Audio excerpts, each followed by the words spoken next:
UP समेत 5 राज्यों में चुनाव की घोषणा हो चुकी है। वहीं इस वक्त हम खड़े हैं कानपुर की बहुचर्चित विधानसभा सीट कल्याणपुर में, जहां पर हम लोगों से जानेंगे कि लोग किस तरह का अपना विधायक चाहते हैं, क्योंकि ये सीट जो है इससे पहले यहाँ की उच्च शिक्षा राज्य मंत्री नीलिमा कटियार के हाथ में थी और वो यहाँ की विधायिका थी। लेकिन इस बार लोगों की मिजाज क्या है, लोगों की राय क्या है, इस बारे में हम आज जानना चाहेंगे। सर आप बताएं सर, क्या नाम है आपका? मेरा नाम त्रिभुवन विश्वकर्मा है। त्रिभुवन जी, आप किस तरह का विधायक चाहते हैं? अब विधायक विकास वाला चाहिए जो यहाँ काम कराए। इन 5 सालों में अभी तक कोई काम नहीं कराया हमारी विधायिका जी ने। नीलिमा जी ने कोई काम नहीं कराया? कोई काम हमारी नज़र में तो नहीं हुआ है। नीलिमा जी तो उच्च शिक्षा राज्य मंत्री थी। अब वो शिक्षा तो सब नीचे कर दी ना उन्होंने। उच्च शिक्षा का केवल नाम रह गया है, स्कूल बंद है। बताओ शिक्षा कहाँ से मिलेगी बच्चों को? किसको अपना विधायक के रूप में देखना चाहिए? अब जो हमारे पूर्व विधायक जी थे, हम तो चाहेंगे कि वो दोबारा इस क्षेत्र में आए और अपने अधूरे कार्य को आगे बढ़ाएं। क्या क्या अधूरे कार्य रह गए? अब जैसे कि सीवर वगैरह की समस्याएं हैं, कुछ गलियां अभी बाकी हैं और यहाँ उसमें जो है गर्मियों में मच्छर का छिड़काव, दवाई का छिड़काव नहीं होता है। नाले सब वैसे ही उपना रहे हैं। अब प्रत्यक्ष रूप में अगर देखना चाहो तो मैं दिखा सकता हूँ, हमारी दुकान के पास ही में सब पूरा भरा पड़ा है। तो ये सब सारी छोटी छोटी समस्या, इसी से बीमारी फैलती है। विधायिका जी से और कोई उम्मीद थी जो उन्होंने पूरी नहीं कर पाई? अब उनको तो कभी दिखाई नहीं दी, तो उम्मीद हम उनसे क्या लगाएं? हमारे क्षेत्र में नहीं आई हैं। पर्सनल उनके जो व्यक्ति हैं उनसे मिलके बगल में चाहे कोई मरा रखा, कोई आने ही नहीं है। हमारे सतीश निगम जी कम से कम जन जन से मिलते थे और उनकी समस्याएं सुनते थे। इसके अलावा हमारे साथ और भी लोग जुड़े हुए हैं, उनसे भी बात करने का प्रयास करेंगे। क्या नाम है भाई? भैया लकी वर्मा नाम है। लकी जी, मौजूदा समय में यहाँ पे नीलिमा कटियार जी विधायक करती हैं, उनके समय में क्या क्या काम नहीं हुए जो होने चाहिए थे? भैया काम देखा जाए तो उनके समय में जो है किए नहीं गए हैं कुछ अभी तक। तो देखा जाए कि पीछे जो गलियां जो निगम जी के उसमें बनी हुई थी वो बनी हुई हैं अभी भी। और ना यहाँ पे लाइट, कुछ ऐसी जगह है जहाँ पे लाइट के लिए खंभे लगने चाहिए तो खंभे तक नहीं लगे हुए हैं। सीवर की सबसे बड़ी यहाँ पे जो है समस्या है, पीछे मिर्ज़ापुर खरंजे से लेकर आगे गांव तक, मिर्ज़ापुर गांव लगता है, वहाँ पे सीवर की बहुत बड़ी समस्या है कि सीवर की समस्या से रोडों पे इतना सीवर जो मल है पूरा जो है रोड पे जो है तैर रहा है।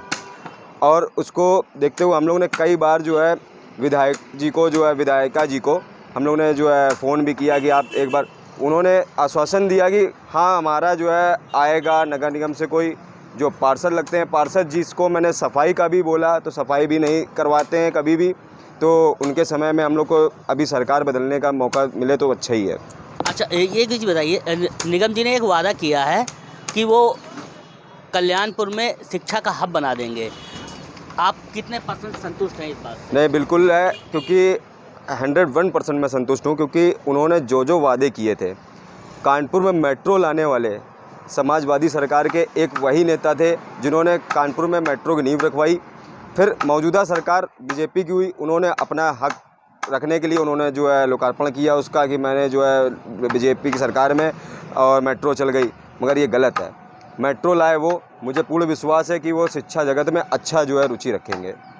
इसके अलावा और भी हमारे साथ कुछ लोग हैं, उनसे भी बात करने का प्रयास करेंगे। क्या नाम है आपका? सुभाष कुमार।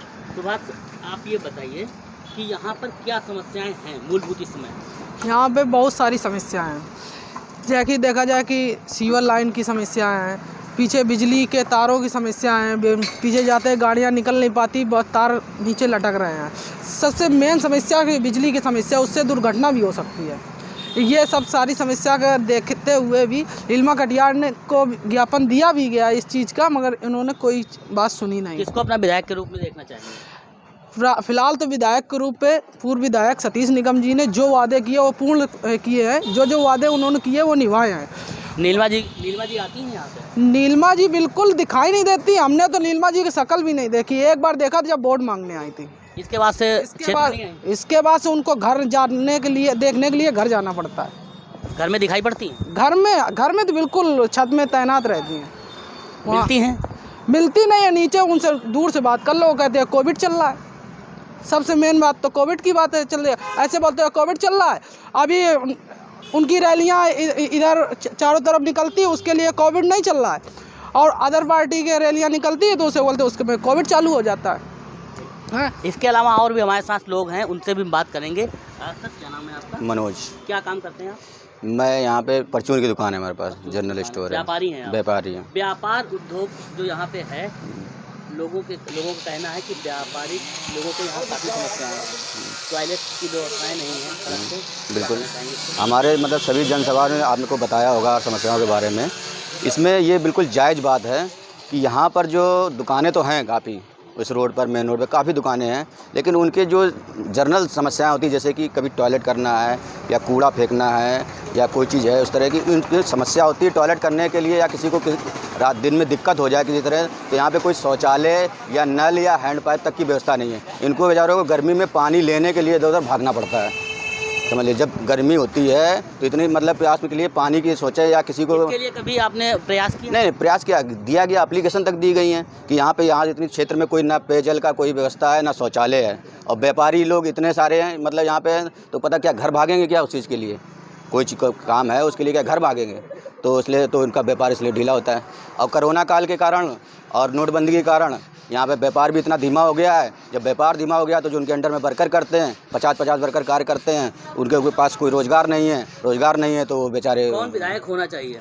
विधायक ऐसा होना चाहिए कि जो शिक्षा में और रोज़गार के लिए हमारे लिए कार्य करे। निगम जी ने वादा किया है शिक्षा को बढ़ावा देंगे। बिल्कुल, क्योंकि अभी पूर्व में वो विधायक रह चुके हैं यहाँ के, और उन्होंने जो जो वादे किए थे उन वादों को उन्होंने पूरा किया, जितने स्तर तक था उन्होंने पूरा किया, और आगे वादा किए थे। पिछली बार जब नीलिमा कटियार जी बनी थी उससे पहले उन्होंने वादे किए थे लाइटिंग की व्यवस्था हम करेंगे, पूरी रोडें उन्होंने पूरी बनवा दी थी। उसके बाद कहा था कि अब इस बार अगर बनते हैं, क्योंकि लास्ट टाइम उनका चुनाव चल आ गया था, फिर उसके बाद उन्होंने कहा था कि हम लाइटें पूरी बिछवा दो, विधायक नहीं बन पाए तो हाँ मामला पेंडिंग हो गया। यानी कि उसमें अग्रसर यही कर देती तो इनको हम आगे वोट देते कि मान लो इन्होंने कुछ काम कर दिया, और उन्होंने एक शिक्षा के लिए दिया कि शिक्षा का हब बना दें। अगर उन्होंने वादा किया है तो मेरा उम्मीद है मेरी कि 90% या 95% वो उस चीज़ को बनाएंगे, और जब शिक्षित होगा व्यक्ति तो रोज़गार भी मिलेगा और ये कंपनियां भी यहाँ भी खुलेंगी और दोनों काम होगा। जब रोज़गार होगा तो हमारा सब व्यवस्था सबकी सही हो जाएगी। तो ये थी हमारे साथ कल्याणपुर क्षेत्र की आवाम, जिसका साफ तौर पर कहना है कि विधायिका जो नीलिमा कटियार यहाँ पे हैं, मौजूदा समय में उच्च शिक्षा राज्य मंत्री हैं, वो यहाँ पर कभी आती नहीं हैं और ना ही उन्होंने यहाँ की कभी समस्याओं को देखा है। इसके अलावा वही जगह पर इन लोगों का कहना है कि विधायक जो पूर्व विधायक रहे हैं सतीश निगम जी, वो अपने वादों के खरे हैं, वो अपने वादों पे पक्के हैं, और वो जो शिक्षा क्षेत्र में नई क्रांति लाने की बात उन्होंने कही वो 100% पूरी करेंगे। मैं सुनील वर्मा, यूपी संदेश, कानपुर।